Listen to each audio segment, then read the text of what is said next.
កញ្ញាលោកយាយលោកតាជាទីមេត្រីចូលរៀបសួរដល់លោកគ្រូអាចារ្យលោកមានកិច្ចការកាន់ទលាជ្រៃល្អខ្លាំងណាស់កូនប្រុសហើយនិងកូនស្រីពីជោគជ័យក្នុងថ្ងៃនេះ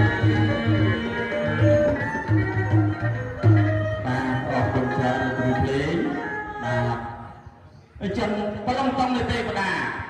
តែបាត់មានទេពធីតាមិនតបឃើញនាងឡើងមកសោះឯណាទៅទេពធីតាអូនណាចាំបង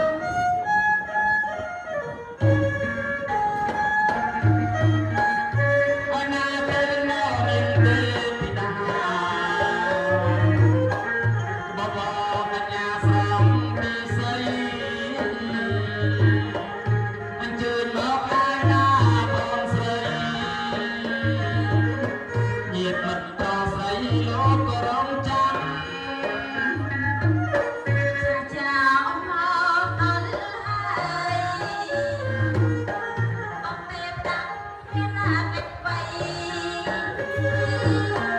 មិនទីអាយុអាយ៉ាថ្លៃហៅស្រី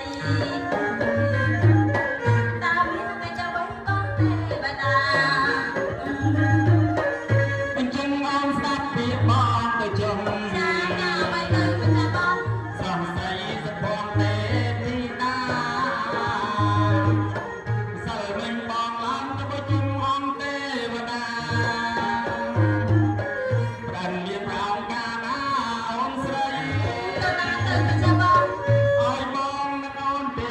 ពីអ្នកចុះប្រធានសួរជាក់មកបើ